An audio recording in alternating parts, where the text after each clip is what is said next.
Hey guys, I'm Anthony Hansen, a junior baseball here at William Jewell.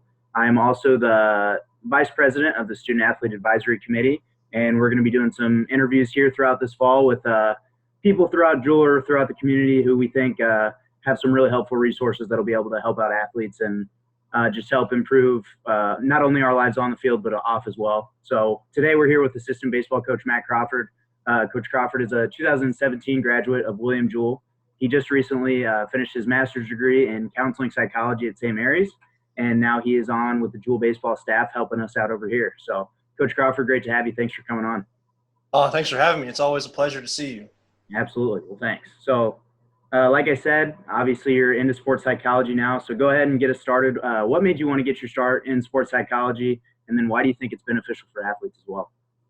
Yeah, for sure. So basically, coming into college, I had never really heard anything about the mental game of any kind of sport. It's Coach Stockton was the one that really turned me on to this mental side of sports, that there's another factor involved in success. In high school, I had success in playing baseball, but I never really knew that there was something else that I was missing that could really take my game to another level. So once he started talking to the team about sports psychology and the mental side of things, like that's when I really fell in love with it, because I was a psychology major, so I was already interested in like kind of that kind of psychology kind of factors that in life. So whenever he started talking about it, I was like, oh wow, this is cool. You can do it in sports, and it can really have a big impact, and it's really been changed my whole life, honestly, about how I go about my business, outside of baseball. Now that I'm a coach and not playing anymore, in my business here with sports psychology, and just interacting with people, it's just different. And I feel like if I didn't have that introduction from Coach Stockton in the mental game, I wouldn't be where I am, the person I am today. So I owe him a lot for that. And I definitely think there's a lot of benefits for athletes that want to get more into the mental game. As a baseball player, that mental game is big for our program. And people I've talked to, like outside of Jewell baseball, and you'd be surprised at how little people know about the mental side of any kind of sport. Really, there's definitely factors that are in their game they just don't have a title for. Like if I say, "Do you ever talk to yourself?" They're like, "Yeah, well, that's self-talk, positive or negative. Do you ever think about you having success? Yeah, I do. Well, that's imagery, that kind of visualizing." So people like don't know much about like the specific factors and topics in sports psychology, but I think the more they do learn about it, the better off they'll be, not only currently in their sport but also in life. Because learning how to hit a baseball is important right now, but later on in life, when you have a job, a family, and kids, you're going to be looking at how you handle adversity, confidence, and how you talk to yourself. That's really what's going to stick with you long after your playing days are over. Absolutely. Yeah, awesome. That's a great way to kick us off. And obviously, like you said, getting that start and not having known that there's a whole nother book, there's a whole nother thing outside of just playing the sport, which also kind of leads me into my next question is what's a piece of advice that you'd give a freshman coming in? Like you kind of shared your own experience, but looking back on all the experiences you have now, you've got a freshman sitting in front of you. They've had the success, but there's just this whole other outlet that we've talked about. So what's some advice that you would give a freshman coming in? Yeah, good question. So, yeah, as a freshman, coming in myself, way back in 2012, it's I was very overwhelmed right away, because like I had been the best player on all the teams I had been on. I was always like bigger, stronger than everyone. But here I got to college, and I was playing against and competing against people who were 4 and 5 years older than me. Playing against full-grown men. So if I were just to give any advice, I'd be like, hey man, like it's like this is gonna be tough, and kind of Absolutely. being brutally honest with like, this is what you're doing, what you chose to do, what you chose to pursue is difficult and hard. But anything worth doing is gonna be difficult. It's gonna be worth it in the end. Just stick with it, get better every day, and whenever you're tired and want to give up, keep going, and just kind of stick with it. And it might not work out the way you want it to, but the hard work won't guarantee success, but it'll guarantee honesty, and be like, hey, I gave it my all. I tried my best, and if I don't have success in the field, I'm going to be a better person. I'm going to be a better leader, better boyfriend, student, whatever it is, like be your best, not only in baseball, but like everything, change your life to be your best at anything you come in contact with. I think what you're ending with there is a really great piece of advice. Just you're not always going to go out and be the best or be at the top of your game, but really just having that intent, like you say, being your best at all times, I think is definitely something. The sooner that younger kids in college can kind of grasp onto that, just I'm going to go, it's tying my shoes. I'm going to go be the best I can be at tying my shoes. And I think that is definitely something that athletes or anyone in general, really, if you're just able to have that mindset of, I'm going to go be the best at what I'm doing right now, is definitely something that will get you on the right track to, of course, all the other pages in this book we keep talking about. But no, that's great. So kind of on the other end of the spectrum of that, with elite athletes you've seen, what are traits that elite athletes are going to have mentally that you've seen?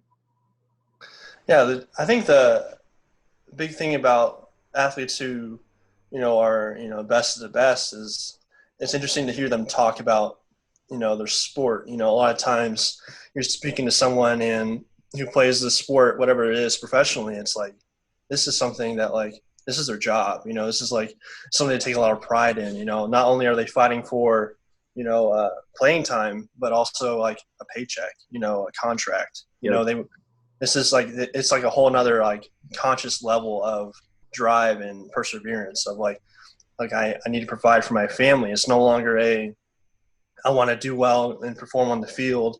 I want to get on the field and like get paid. It's a whole other kind of drive, and it's definitely, you can definitely tell when you're talking to a professional athlete versus the high school or college athlete. Like, a lot of athletes I talk to are driven and take a lot of pride and stuff, but the elite athletes, they are serious about it. They are there to, get better, and it's a whole other world. It's definitely been awesome to see.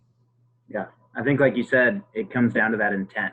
It's being about it. It's going to come down to being able to devote yourself to that. And again, like we touched on in the last question, that's going to help you carry on in that process. But no, that's really great. Thanks for that, Coach. And then having been an athlete at Jewell, looking back after you've gone on to get your master's in counseling psychology and everything you've learned, what's something, just one little thing that you learned post Jewell that you wish you would have known being an athlete here? Yeah, that's a good question. It's one thing going back to what I would say to a freshman, if I were to go back and talk to myself my first year at Jewell, I would pretty much say like, hey, like what you're going through is, you're not alone in that aspect of, I came in, I was bottom of the totem pole, and I felt like everyone else was just head and shoulders, like just mentally like more prepared, more confident. And really people are just in the same boat. If you're struggling, you're not alone. There are plenty of people probably on your team that are going through the same thing, but they just won't admit it, and Yep. something that, I wish I would have known of, like, not only am I not alone, but people want you to do well. People are rooting for you. People on the team, are want you to have success, and it's going to get better, and it's not going to get better without work. You can be patient all you want, but you work while you wait, and that's one thing I would say, wish I would have known was, it's keep working, and, it'll work out. Yeah. Work while you wait. I love that for sure. I mean, you're not always going to be the number one, like you said. And that's what, honestly, that's going to be what breaks some people. You don't walk in, you're not at the top of the depth chart. You're not the best player in the state like you might have been at your high school. And that's where that other part of things, the mental game comes in. You've got to be able to say, okay, this is where I am. And, this is where I'm going to move forward. But, that's, again, a lot of great insight. So thanks for that, Coach. And then I see your T-shirt a little bit there. Now that you have got your master's and all that good stuff, you've moved on. You're with Sterling Sports Mindset. And go ahead and tell us more about your practice over there and kind of what you're doing. And then just maybe something that you've picked up from people you work with who are also, masters of psychology. Yeah. So basically my boss now, Dr. Linda Sterling, she was a professor at St. Mary, and I never had her actually, but I knew of her, and a lot of my classmates spoke really highly of her, and I knew that she was in sports psychology. And, as I got closer to graduation, I was like, I need to find a job in this kind of field, And so I went to her, I asked, like, hey, I want to know more about the field of sports psychology. Is something I might want to get into. And, got offered a job position as a consultant for the business. And here I am, less than a year later, I'm the head of the Kansas City division of Sterling Sport Mindset. And so basically what that is, it's like we, athletes of all ages, all the way from middle school gymnasts to, professional athletes, reach out. I've worked with, improving their mindset and mental game, it could be anything from, confidence and, self-talk issues to, anxiety from performing, whether that's in practice or games, or competitions. It's a wide variety of problems from all different kinds of sports. And I've learned a lot from people I work with. They're awesome. They all have degrees, and we're all over the country. And we have people in California, Texas, Georgia, Utah, Illinois, here in Missouri. We're all over, and it's been awesome because everyone play different sports. I was baseball. We have a guy who plays football. A lot of softball players, track stars, golfers, like a lot of people, from different backgrounds of athletics. And, it's awesome to really get to see like how they handled adversity, how their game really formed who they are today. And it's something I've really taken a lot of joy and pride in, of like learning from other people, not only like, like learning about, sports psychology and that stuff, like them as people. And you can definitely tell that, as athletes, you can tell that they're different in the way they think. And it's been awesome. Hearing you say that, that's just kind of the beauty of it. You say, there's soccer, basketball, track, football. That's the overlap of it. I think that's a really beautiful part of, this whole mental game, sports psychology thing is being an athlete. There's so much overlap, and there's so much that you can learn from, a soccer player or a tennis player or whatever. But no, that's really great that you say that. And then, so I know that you do personal mini sessions. If there's any Jewell athletes out there who might be interested in doing that with you, how can they get a hold of you? Yeah, for sure. So basically, you can just use a way to do it is just Google my name. I'll pop up, and my Instagram and Twitter, Facebook. It's Matt Crawford _MA, Master's Arts, and I have a website, ssmmattcrawford.com, Sterling Sport Mindset, Matt Crawford. And just reach out to me, and we have free mini sessions, first 30 minutes of our meeting, we'll have one meeting, get to know each other, get to see what's going on, form a stronger relationship, and then, go from there, formulate your own mental game plan to see how you can get your very best performance, right now. Awesome. Perfect. Thanks, Coach. And I really hope that there will be some athletes out there that will be watching this. And I mean, this guy knows his stuff. This guy knows what he's talking about. And he really is a true testament. And I've only heard stories about his career because I just missed him playing, but he's really a true testament to, what really adapting that mental game and what doing that can do to help take your game alone to the next level. So, Coach, just round us out here real quick.